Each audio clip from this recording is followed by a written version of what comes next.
അവിടുത്തെ ആ മുസ്ലിം പണ്ഡിതന്മാരെയും ഭരണ സംവിധാനങ്ങളെ സ്വാധീനിക്കാൻ കഴിവുള്ള ജനാധിപത്യ ഇന്ത്യയിലെ ഒരു മത പണ്ഡിതൻ എന്ന് പറയുന്നത് ഇന്ന് കാന്തപുരമാണ്. അത് ആരും നിഷേധിച്ചിട്ട് കാര്യമില്ല. എങ്ങോട്ടാണോ നിമിഷപ്രിയ പോകേണ്ടത് ആ നാട്ടിലുള്ള പ്രബല വിഭാഗം പറയുന്നു നിമിഷപ്രിയ ഇങ്ങോട്ട് വയ്ക്കണ്ട, അവളെ അവിടെ കൊന്നുകളയണം, ഇങ്ങോട്ട് പറഞ്ഞിട്ടുണ്ട് അവൾ കൊടും കുറ്റവാളിയാണ്. ഇങ്ങോട്ട് നമസ്കാരം. കുറച്ച് കാര്യങ്ങൾ പറയാനുണ്ട്. നമ്മൾ മലയാളികളുടെ നെറുകേടിന്റെ കഥകളും അതുപോലെ ഒരു വീഡിയോയിൽ തീരില്ല, 2 വീഡിയോകളായിട്ട് പറയാനാണ് ഉദ്ദേശിക്കുന്നത്. കഴിഞ്ഞ 16-ാം തീയതിയാണ് സത്യത്തിൽ വധശിക്ഷ നടപ്പിലാക്കേണ്ടിയിരുന്നത്. നിമിഷപ്രിയയുടെ വധശിക്ഷ സുപ്രീം കോടതി വധശിക്ഷ നടപ്പിലാക്കാൻ വേണ്ടിയുള്ള അനുമതി കൊടുത്തിരുന്നത് 16-ാം തീയതിയാണ്. എന്നാൽ അതിന് 1-2 ദിവസം മുമ്പ് കാന്തപുരം ഇടപെട്ട്, അതായത് കാന്തപുരം ഉസ്താദ് ഇടപെട്ട് കഴിഞ്ഞപ്പോൾ ചർച്ചകൾക്കും മറ്റു കാര്യങ്ങൾക്കും സമയം ആവശ്യമായി വരികയാണ്. അത് കാന്തപുരം ഉസ്താദായത് കൊണ്ടാണ്. ഈ വീഡിയോയിൽ അത് എന്തുകൊണ്ടാണ് ഞാൻ വളരെ വ്യക്തമായി പറയുന്നുണ്ട്. വീഡിയോ സ്കിപ്പ് ചെയ്യാതെ നിങ്ങൾ കാണും. വധശിക്ഷ തൽക്കാലം ഒന്ന് നീട്ടിവെച്ചു. കൊല്ലപ്പെട്ട് കഴിഞ്ഞിട്ട് ചർച്ച നടത്തിയിട്ട് കാര്യമില്ലല്ലോ. അതുകൊണ്ട് ഒരു പണ്ഡിതൻ ഇടപെട്ടപ്പോൾ, ഒരു ബഹുമാനിക്കുന്ന ഒരു ഉസ്താദ് ഇടപെട്ടപ്പോൾ സ്വാഭാവികമായിട്ട് അത് ഒരു മാറ്റിവെക്കാൻ നിർബന്ധിതരായി. ഇപ്പോ മരവിപ്പിച്ച ഒരവസ്ഥയിലാണ്.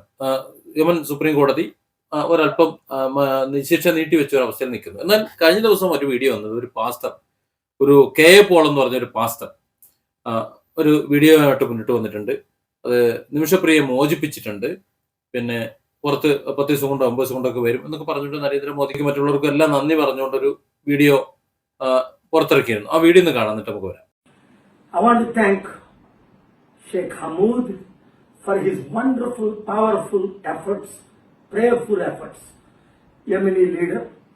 I want to thank Chairman Mahdi Ibrahim, who has done at age 80 marvelous job, day and night for the last 10 days. And I want to thank all the leadership that is involved to make this a great success, that Nimisha Priya death is cancelled.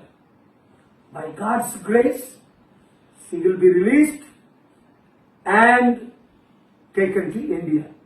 I want to thank Prime Minister Modi ji for preparing to send, please, your diplomats to Oman, whichever side, and take Nimisha professionally, safely.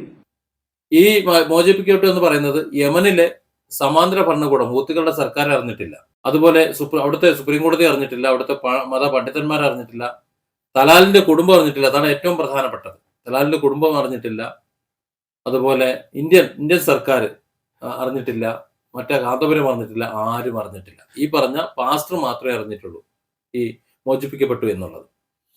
ഇനി മറ്റാരും അറിഞ്ഞില്ല എന്നുണ്ടെങ്കിലും തലാലിന്റെ കുടുംബം, കൊല്ലപ്പെട്ട തലാലിന്റെ കുടുംബം അറിയണം. കാരണം supreme കോടതിയുടെ അവിടുത്തെ വിധിപ്രകാരം പിന്നെ 2 ചാൻസേ ഉള്ളൂ. ഒന്ന്, തലാൽ മഹദിയുടെ കുടുംബം മാപ്പ് കൊടുക്കുക എന്നുള്ളതാണ്. അതാണ് അന്തിമമായിട്ടുള്ള ഒരു ഇത്. പക്ഷേ മറ്റു ചില രാഷ്ട്രാന്തര ഇടപെടലുകളിലൊക്കെ വന്നാൽ സ്വാഭാവികമായിട്ടും പിന്നെ കോടതി ഒരു റിവ്യൂ എടുക്കുന്ന ഒരു അവസരം വരും. അങ്ങനെ ഒരു അവസരം വന്നു കഴിഞ്ഞാൽ വീണ്ടും ഒന്ന് പരിശോധിച്ചുകൊണ്ട് വധശിക്ഷ വേണമെങ്കിൽ റദ്ദാക്കാം. അതിനുള്ളൊരു സാഹചര്യമുണ്ട്. പക്ഷെ അവിടേക്ക് വളരെ വളരെ റയറായിട്ട് മാത്രമേ പോകുള്ളൂ. പക്ഷെ ഇപ്പോൾ ആ ഒരു സാഹചര്യമാണ്. കാര്യം അത്തരത്തിലുള്ള ഇടപാടാണ്. ഞാനത് വളരെ വിശദമായി തന്നെ പറയാം. ഏതായാലും 16-ാം തീയതി വധശിക്ഷ നടന്നില്ല. കാന്തപുരത്തിന്റെ ആ ഒരു ഇടപെടൽ കൊണ്ട് വധശിക്ഷ മാറ്റിവെച്ചു. ഇത്രയും നമുക്കറിയാം. പിന്നെ കാന്തപുരത്തിന്റെ ഇടപെടൽ ഉണ്ടാകുന്നത് വരെ മലയാളികൾ നിമിഷപ്രിയയുടെ മോചനത്തിന് വേണ്ടി ഏകദേശം ഒറ്റക്കെട്ടായിരുന്നു എന്ന് പറയാം. ചെറിയൊരു വിഭാഗം മാത്രമേ നിമിഷപ്രിയ വലിയ കുറ്റവാളിയാണ്, അതുകൊണ്ട് കൊല്ലപ്പെടണം എന്ന് പറഞ്ഞ് നടന്നിരുന്നുള്ളൂ. അതുവരെ തലാലിന്റെ കുടുംബവുമായി ബന്ധപ്പെടാനോ അല്ലെങ്കിൽ അവരുടെ സോഷ്യൽ മീഡിയ പേജുകൾ അരിച്ചു പറക്കാനോ അല്ലെങ്കിൽ അവരോട് എരികേറ്റാനോ തിരുക്കു വയ്ക്കാനോ ആരും ശ്രമിച്ചിരുന്നില്ല എന്നുള്ളത് വസ്തുതയാണ്. ആർക്കും നിഷേധിക്കാൻ പറ്റില്ല. എന്നാൽ അതിനുശേഷം കാന്തപുരം ഇടപെട്ടതിന് ശേഷം അതുവരെ നിമിഷപ്രിയയുടെ രക്ഷകരായി നിലകൊണ്ടിരുന്ന ആൾക്കാർ മുഴുവൻ നിമിഷപ്രിയയെ തൂക്കിക്കൊല്ലണം, വലിയ കൊലപാതകിയാണ്, അതാണ് ഇതാണ് മറ്റേത് മറിച്ചാണ് എന്ന നിലയിൽ പ്രചരിപ്പിക്കുന്നത് കേട്ടു. 2 രീതിയിലുള്ള വാദഗതിയിലൂടെ വന്നിട്ടുണ്ട്. ഒന്ന്, നിമിഷപ്രിയ കൊന്നിട്ടില്ല എന്നും മരുന്ന് കുത്തിവെച്ചതേ ഉള്ളൂ എന്നും, അതല്ല കൊന്നിട്ടുണ്ടെന്നും കൊത്തി നുറുക്കിയിട്ടില്ല എന്നും, അതല്ല കൊത്തി നുറുക്കിയിട്ടും, ഇങ്ങനെയൊക്കെ പറയുന്നുണ്ട്. പക്ഷെ രണ്ടായാലും നിമിഷപ്രിയ കുറ്റവാളിയാണ് എന്ന നിലയിൽ തന്നെയാണ് ആ ഒരു വർത്തമാനം പോകുന്നത്. നിമിഷപ്രിയ കുറ്റം ചെയ്തു. എന്നാൽ മറ്റൊരു വാദം വരുന്നത് തലാൽ വളരെ കൊടും കുറ്റവാളിയായിരുന്നു. അത് കുറ്റവാളി എന്ന് പറയുമ്പോൾ നിമിഷപ്രിയയെ സംബന്ധിച്ചിടത്തോളം വളരെ വലിയ ഒരു പ്രശ്നക്കാരനായിരുന്നു, അതുകൊണ്ട് ഒരു നിവൃത്തിയില്ലാതെ പണ്ട് ചെയ്തതാണ് എന്ന്. മൂന്നാമതൊരു വാദം വരുന്നത് ഈ തലാലിന്റെ പണമാണ് അവിടെ ക്ലിനിക്ക് ഉപയോഗിച്ചിരുന്നത്. അതുപോലെ മറ്റു കാര്യങ്ങളൊക്കെ കൈകാര്യം ചെയ്യുന്ന തലാലിന്റെ പണമാണ്. കാര്യം നിമിഷപ്രിയ നാട്ടിൽ നിന്ന് പണമൊന്നും കൊണ്ടുപോയില്ല, തലാലാണ് ക്ലിനിക്ക് ഉണ്ടാക്കിയത്. അപ്പോൾ തലാൽ ആ പണം കൊണ്ടുപോകുന്നത് കൊണ്ട്, നിമിഷപ്രിയയ്ക്ക് ആ പണം കിട്ടാത്തത് കൊണ്ട് തലാലിനെ ഒഴിവാക്കിയാൽ ആ ക്ലിനിക്ക് സ്വന്തമാക്കാം എന്നുള്ള ഒരു കുരുട്ടുബുദ്ധിയാണ് എന്നുള്ള മറ്റൊരു വാദഗതി ഇപ്പോൾ ഈ അടുത്ത കാലത്തായിട്ട് പൊന്തി വന്നു തുടങ്ങിയിട്ടുണ്ട്. ഇത് ഏതാണ് വസ്തുത നമുക്കറിയില്ല. പക്ഷെ ഒരു കാര്യം നമുക്കറിയാം, തലാൽ കൊല്ലപ്പെട്ടിട്ടുണ്ട്, നിമിഷപ്രിയ അതിൽ പ്രതി ചേർക്കപ്പെട്ട് വധശിക്ഷയ്ക്ക് വിധിക്കപ്പെട്ട് ജയിലിൽ കഴിയാണ്. ഇപ്പോഴും സന എന്ന ജയിലിൽ കഴിയാണ്. സനയില് നമുക്കറിയാം ഹൂത്തിയുടെ സർക്കാരാണ് സന കൈവശപ്പെടുത്തിയിട്ടുള്ളത്. അവരുടെ കീഴിലുള്ള കോടതി തന്നെയാണ് ശിക്ഷ വിധിച്ചിട്ടുള്ളത്. സനയിലെ ജയിലിൽ തന്നെയാണ് നിമിഷപ്രിയ ഇപ്പോഴും കഴിയുന്നത്, മോചിക്കപ്പെട്ടിട്ടില്ല. ഇപ്പോഴത്തെ അവസ്ഥയിൽ ആകെയുള്ള ഒരു പ്രതീക്ഷ എന്ന് പറയുന്നത് മാറ്റിവെക്കപ്പെട്ടല്ലോ. ആ വെക്കാനുള്ള അനുമതി കൊടുത്തത് തലാലിന്റെ കുടുംബമാണ്. അതുപോലെ തലാലിന്റെ സഹോദരനെ അബ്ദുൽ മൈദി എല്ലാവരും കൂടെ ചേർന്നിട്ട് ഒരുപക്ഷെ മോചിപ്പിച്ച് വിട്ടേക്കാം എന്നുള്ള ഒരു ധാരണ. കാരണം ഈ ഹൂത്തികളെ സംബന്ധിച്ചിടത്തോളം തങ്ങളുടെ ഉറ്റവരെ കൊന്ന ആൾക്കാരിൽ നിന്ന് കാശ് വാങ്ങിയിട്ട് അവരെ വിട്ടയക്കുക എന്ന് പറയുന്നത് ഒരു മോശം എന്താ പറയാ ഒരു നിലപാടായിട്ടാണ് അവർ കാണുന്നത്. അതൊരു ശരിയായ ഒരു നിലപാടല്ല. അതായത് തങ്ങളെ വേണ്ടപ്പെട്ടവരുടെ കൊലയാളിയിൽ നിന്ന് പണം വാങ്ങുക എന്ന് പറയുന്ന ഒരു വലിയൊരു ഗതികേടാണ്. വളരെ വൃത്തികെട്ട ഒരു ഏർപ്പാടായിട്ട് അവർ കാണുമ്പോൾ അവരൊന്നും തയ്യാറല്ല. ഇതിനു മുമ്പ് ആ കുടുംബം മറ്റൊരാളെ വിട്ടയച്ചതും പണം വാങ്ങാതെയാണ്. അപ്പൊ ഇവിടെ നിമിഷപ്രിയ മോചിപ്പിക്കപ്പെടുകയാണെന്നുണ്ടെങ്കിൽ 1 രൂപ പോലും ദിയാധനം വാങ്ങാൻ സാധ്യതയില്ല എന്നതുകൂടി ഇവിടെ സൂചിപ്പിക്കാം. അതിന് സാധ്യതയില്ല. എന്നാൽ പണം വാങ്ങിയെങ്കിലും വിട്ടയക്കണം എന്നുള്ള നിലയിലാണ് ചർച്ചകൾ കൊണ്ടുപോകാൻ ശ്രമിക്കുന്നത്. ഇവിടെ അതിനുള്ള സാധ്യത തെളിഞ്ഞു വന്നത് കാന്തപുരമാണ്. കാന്തപുരം അത്തരത്തിൽ ഒരു ഇടപെടലിന് കാരണം എന്ന് വെച്ചാൽ കാന്തപുരം ലോകത്ത് സ്വീകാര്യനാണ്. ഇപ്പൊ കേരളത്തിൽ അല്ലെങ്കിൽ ഇന്ത്യയിൽ എടുത്തു നോക്കിക്കഴിഞ്ഞാൽ മറ്റ് ഇന്ത്യക്ക് പുറത്തുള്ള ഏതെങ്കിലും ഒരു മുസ്ലിം രാജ്യത്ത് അവിടുത്തെ ആ മുസ്ലിം പണ്ഡിതന്മാരെയും ഭരണ സംവിധാനങ്ങളെ സ്വാധീനിക്കാൻ കഴിവുള്ള ഒരു ജനാധിപത്യ ഇന്ത്യയിലെ ഒരു മത പണ്ഡിതൻ എന്ന് പറയുന്നത് ഇന്ന് കാന്തപുരമാണ്. അത് ആരും നിഷേധിച്ചിട്ട് കാര്യമില്ല. അപ്പോൾ അത്തരത്തിലുള്ള ഒരു കാന്തപുരം എന്ന് പറയുന്ന ഒരു വ്യക്തി, ഒരു ഉസ്താദ്, ഒരു ഗ്രാൻഡ് മുഫ്തി എന്നറിയപ്പെടുന്ന ആൾ ഇവിടെ നിന്ന് ഒരു ആവശ്യം ഉന്നയിക്കുമ്പോൾ അത് നിഷേധിക്കാൻ യമനിലെ പണ്ഡിത വിഭാഗത്തിന് അല്ലെങ്കിൽ അവിടുത്തെ മത നേതൃത്വത്തിന് പറ്റില്ല. കാരണം ഹൂത്തികളെ സംബന്ധിച്ചിടത്തോളം അവിടുത്തെ പണ്ഡിത മത നേതൃത്വ വിഭാഗമാണ് അതിനെ സർക്കാരിനെ നിയന്ത്രിക്കുന്നത്. അവരുടെ മുന്നിൽ ഏറ്റവും പ്രിയപ്പെട്ട, ബഹുമാനിക്കപ്പെടുന്ന, ആദരിക്കപ്പെടുന്ന ഒരാളാണ് ഈ കാന്തപുരം. അത് തന്നെയാണ് ഇവിടെ മലയാളികൾ നിമിഷപ്രിയെ മോചിപ്പിക്കാതിരിക്കാൻ വേണ്ടിയിട്ട് കുറച്ച് എന്താ പറയാ കെട്ടുകളുമായി ഇറങ്ങുന്നതിന് കാരണം. ഇവിടെ കാന്തപുരം എന്ന് പറയുമ്പോൾ കേരളത്തിൽ AP വിഭാഗം, മുസ്ലിങ്ങളിൽ AP വിഭാഗം എന്ന് പറയുന്നത് കാന്തപുരത്തിന്റെ വിഭാഗം എന്ന് പറഞ്ഞാൽ വളരെ കുറവാണ്, കുറച്ച് ആൾക്കാരേ ഉള്ളൂ. അതേസമയം അതിന്റെ പ്രബല വിഭാഗമായി EK വിഭാഗവും പിന്നെ മറ്റ് ജമാഅത്തെ ഇസ്ലാമി 1-2 ഗ്രൂപ്പുകൾ, അതുപോലെ മുജാഹിദ് കുറെ ഗ്രൂപ്പുകൾ, പിന്നെ തബ്ലീഗ് എന്ന് പറഞ്ഞ വേറെ ഗ്രൂപ്പുകൾ, പിന്നെ അങ്ങനെ എന്തൊക്കെയോ കുറെ ഗ്രൂപ്പുകളുണ്ട്. പിന്നെ ഇതിലൊന്നും പെടാത്ത കുറെ കാദിയാനി ഉണ്ട്, കുറെ അഹമ്മദിയ മുസ്ലിംസ് ഉണ്ട്, കോഴിക്കോട് അങ്ങനെ കുറച്ചുണ്ട്. ഇങ്ങനെ ഇതര മുസ്ലിം വിഭാഗങ്ങളായിട്ടുള്ള കുറെ വിഭാഗങ്ങൾ വേറെ ഉണ്ട്. അപ്പൊ ഇതിന്റെ ഉള്ളിൽ നിന്നുകൊണ്ട് ഈ കാന്തപുരം എന്ന് പറയുന്ന ആ ഒരു പണ്ഡിതൻ, ആ ഒരു ആത്മീയ നേതാവ് നേതൃത്വം കൊടുക്കുന്ന അതിനെ അക്ഷരം പ്രതി അനുസരിച്ച് വരുന്ന ഒരു ചെറിയൊരു വിഭാഗമാണുള്ളത് കേരളത്തിലെ മുസ്ലിം വിഭാഗങ്ങളിൽ. പക്ഷെ കേരളത്തിന്റെ പുറത്ത് അറിയുന്നത് അങ്ങനെയല്ല. ഇന്ത്യയിലെ തന്നെ ഗ്രാൻഡ് മുഫ്തി എന്ന് പറയുമ്പോൾ ഇന്ത്യയിലെ അല്ലെങ്കിൽ കേരളത്തിലെ മുഴുവൻ വിശ്വാസ വിഭാഗവും മുസ്ലിങ്ങളെല്ലാം അംഗീകരിക്കുന്ന, ആദരിക്കപ്പെടുന്ന ഒരു വ്യക്തിയായിട്ടാണ് അവർ മനസ്സിലാക്കുന്നത്. ഇവിടെയുള്ള ഗ്രൂപ്പിസവും ഈ തമ്മിലടിയൊന്നും അവർക്കറിയില്ലല്ലോ. പക്ഷെ ഇപ്പോ ഈ നിമിഷപ്രിയയുടെ കാര്യം വന്നു കഴിഞ്ഞപ്പോൾ ഈ തമ്മിലടിയും ഈ പിടിവലിയും എല്ലാം അവർ അറിഞ്ഞു കഴിഞ്ഞു. കാന്തപുരമാണ് ഇടപെട്ടത് എന്നതുകൊണ്ട് കാന്തപുരം അങ്ങനെ ക്രെഡിറ്റ് എടുത്തുകൊണ്ട് പോയാൽ പിന്നെ നമ്മളൊക്കെ ആര് എന്ന നിലയിൽ കാന്തപുരത്തെ ഏതെങ്കിലും വിധത്തിലൊക്കെ ആക്ഷേപിക്കാനും അപമാനിക്കാനും വേണ്ടി നിമിഷപ്രിയ കൊല്ലപ്പെട്ടാലും വേണ്ടില്ല, കാന്തപുരത്തിന് സാധിച്ചില്ല എന്ന് തെളിയിച്ചാൽ മതി എന്ന നിലയിലേക്ക് കാര്യങ്ങൾ കൊണ്ടുപോകുന്ന ഒരു സാഹചര്യമുണ്ട്. ആ സാഹചര്യത്തെയാണ് നമ്മൾ ഇവിടെ എടുത്തു വെക്കേണ്ടത്. ഇവിടെ കാന്തപുരത്തെ സംബന്ധിച്ചിടത്തോളം കാന്തപുരം പരമാവധി ശ്രമിക്കുന്നുണ്ട്. കേന്ദ്ര ഗവൺമെന്റ് അതിനുള്ള മാക്സിമം പിന്തുണ കൊടുക്കുന്നുണ്ട്. കാര്യം കേന്ദ്രത്തെ സംബന്ധിച്ചിടത്തോളം ഇടപെടാൻ പരിധിയും പരിമിതിയുണ്ട്. ഒരു സർക്കാർ സംവിധാനമല്ല. യഥാർത്ഥ സർക്കാർ സംവിധാനം സനയ്ക്ക് പുറത്താണ്. അപ്പോൾ സനയിലുള്ള ഭരണ സംവിധാനത്തോടൊപ്പം സംസാരിക്കാനോ ആ രീതിയിൽ ഗവൺമെന്റ് തലത്തിലുള്ള ബന്ധങ്ങൾ, നയതന്ത്ര ബന്ധങ്ങൾ നടത്താനോ സാധിക്കില്ല. അപ്പോ സ്വാഭാവികമായിട്ടും അതിന് പുറത്തുള്ള വ്യക്തിബന്ധങ്ങൾ അല്ലെങ്കിൽ മറ്റ് സംഘടനാ ബന്ധങ്ങൾ ഉണ്ടെങ്കിൽ അതൊക്കെ എടുത്ത് ചെലവഴിക്കേണ്ടി വരും.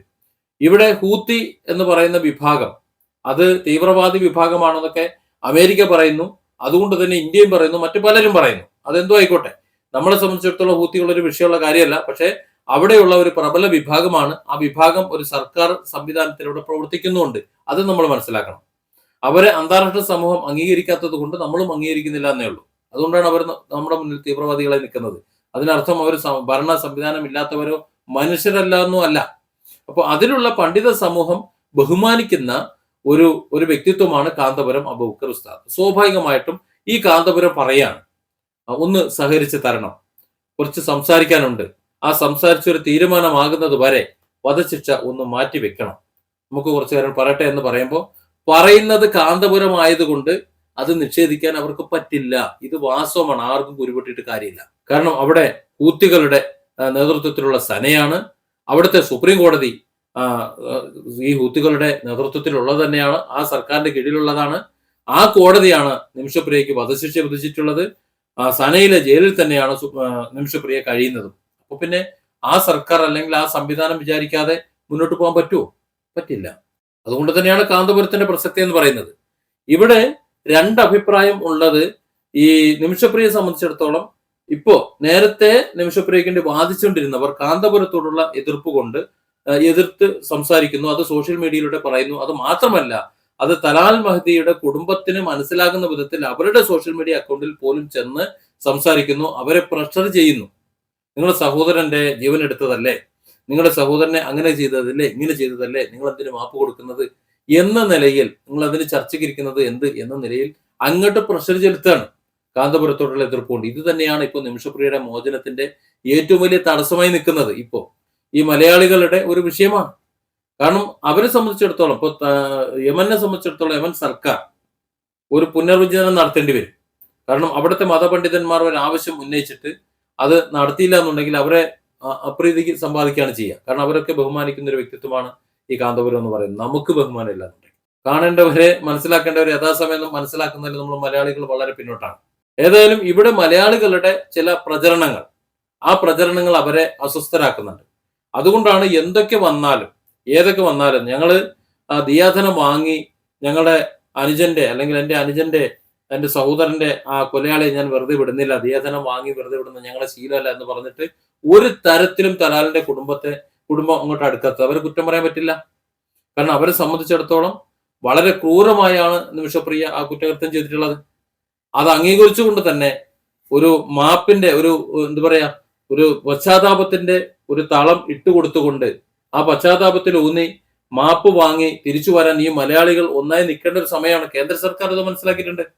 കാന്തപുരത്തിന് ഒരു സാധ്യത ഉണ്ട്. കേന്ദ്ര സർക്കാർ നയതന്ത്ര ബന്ധത്തിൽ അത് നടക്കില്ല എന്ന് മനസ്സിലായപ്പോൾ കാന്തപുരത്തിന് സാധിക്കുമെന്ന് മനസ്സിലായ കേന്ദ്ര സർക്കാർ കാന്തപുരത്തിന് അതിനുള്ള എല്ലാ വഴികളും തുറന്നിട്ട് കൊടുക്കുന്നുണ്ട്. സാധ്യമായ എല്ലാ വഴികൾക്കും ഉള്ള പിന്തുണയും കൊടുക്കുന്നുണ്ട്. പക്ഷെ അത് നമ്മുടെ മലയാളികൾ ചെയ്യുന്നില്ല.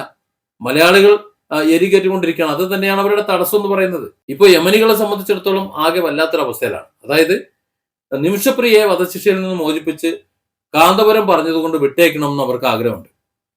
പക്ഷെ എങ്ങോട്ടാണോ നിമിഷപ്രിയ പോകേണ്ടത് ആ നാട്ടിലുള്ള പ്രബല വിഭാഗം പറയുന്നു നിമിഷപ്രിയ ഇങ്ങോട്ട് വയ്ക്കണ്ട, അവളെ അവിടെ കൊന്നുകളയണം, ഇങ്ങോട്ട് പറഞ്ഞിട്ടുണ്ട് അവൾ കൊടും കുറ്റവാളിയാണ്, ഇങ്ങോട്ട് പറഞ്ഞു വിടേണ്ട ആവശ്യമില്ലെന്ന് ഇവർ പറഞ്ഞുകൊണ്ടിരിക്കുന്നു. പിന്നെ എന്താണ് ചെയ്യുക? അതായത് നിമിഷപ്രിയ മോചിപ്പിക്കപ്പെട്ട് ഇവിടെ വരുന്നതിന് തടസ്സം യമൻ സർക്കാരോ അല്ലെങ്കിൽ തലാൽ മെഹദിയുടെ കുടുംബമോ, ഇനി അതുമല്ല എന്നുണ്ടെങ്കിൽ അവിടെയുള്ള മറ്റ് സൂഫി സന്യാസികളോ മറ്റ് സന്യാസികളോ ഒന്നും അല്ല, ഇവിടെയുള്ള മലയാളികൾ തന്നെയാണ് എന്നതാണ് നിലവിലെ ഒരു സാഹചര്യം നോക്കുമ്പോൾ നമുക്ക് മനസ്സിലാകുന്നത്. കാരണം തലാൽ മെഹദിയെ സംബന്ധിച്ചിടത്തോളം ഇവരുടെ പ്രഷർ, ഈ മലയാളികളുടെ മറ്റുള്ളവരുടെ പ്രഷർ മാത്രമാണ് അവരുടെ ഇപ്പോഴത്തെ ഈ ഒരു പിടിവാശി കാരണമെന്നാണ് എല്ലാവരും മനസ്സിലാക്കുന്നത്. ആ പ്രഷർ കൊടുക്കാതിരുന്നാൽ സ്വാഭാവികമായിട്ടും അവിടുത്തെ പണ്ഡിത വിഭാഗം, അവിടുത്തെ സർക്കാർ വിഭാഗങ്ങൾ ഇവരെല്ലാം ചെന്ന് പറയുമ്പോൾ അതിന് പറ്റില്ല എന്ന് പറഞ്ഞുകൊണ്ട് പിന്നെ കുടുംബത്തിന് അവിടെ താമസിക്കണ്ടേ? അവർ ഒറ്റപ്പെടുന്ന നമ്മൾ സർക്കാർ പറഞ്ഞിട്ട് കേട്ടില്ല, നമ്മുടെ പണ്ഡിത വിഭാഗങ്ങൾ പറഞ്ഞിട്ട് കേട്ടില്ല, അതുപോലെ മറ്റു വിഭാഗങ്ങളൊന്നും പറഞ്ഞിട്ട് കേട്ടില്ല, അത് ധിക്കാരപൂർവ്വം ഒരു പെരുമാറി, ഞങ്ങളൊരു അപേക്ഷ സ്വീകരിച്ചില്ല എന്ന നിലയിൽ പുറങ്കാലിനടിക്കുന്ന ഒരു കുടുംബമായി അല്ലെങ്കിൽ ആ ഒരു വിധത്തിലുള്ള ഒരു മറ്റുള്ളവരെ അവഹേളിക്കുന്ന വിധത്തിലുള്ള ഒരു കുടുംബമായി അറിയപ്പെടാൻ തലാലിന്റെ കുടുംബം ആഗ്രഹിക്കുന്നു എനിക്ക് തോന്നുന്നില്ല. അവരാഗ്രഹിക്കുന്നില്ല. പക്ഷെ ഇവിടെ മലയാളികളാണ് തടസ്സം. ഇവിടെ കാന്തപുരം എന്ന ഒരു വ്യക്തിയെങ്കിലും ഉണ്ടായിരുന്നത്, ഈ നിമിഷപ്രിയെ മോചിപ്പിച്ചുകൊണ്ട് ഇങ്ങോട്ട് കൊണ്ടുവരാൻ കാന്തപുരം AP അബൂബക്കർ ഉസ്താദ് എന്ന ഒരാൾ ഇവിടെ ഉള്ളത് ഒരു വലിയൊരു ഭാഗ്യമായി കണക്കൂട്ടിക്കൊണ്ട്, അതൊരു അവസരമായി കണക്കൂട്ടിക്കൊണ്ട് ഈ പറഞ്ഞ ബാക്കിയുള്ള മുഴുവൻ വിഭാഗങ്ങളും കാന്തപുരത്തിന് വേണ്ട സപ്പോർട്ട് കൊടുക്കുകയായിരുന്നു വേണ്ടിയിരുന്നത്. പക്ഷെ നിർഭാഗ്യവശാൽ ഈ സമയം വരെ കാന്തപുരത്തോടുള്ള ദേഷ്യവും അവരുടെ ആശയത്തോടുള്ള എതിർപ്പും എല്ലാം വെച്ചുകൊണ്ട് നിമിഷപ്രിയയെ കൊലയ്ക്ക് കൊടുക്കാനാണ് ശ്രമിച്ചുകൊണ്ടിരിക്കുന്നത്. Different angles. Don't forget to subscribe and support this channel.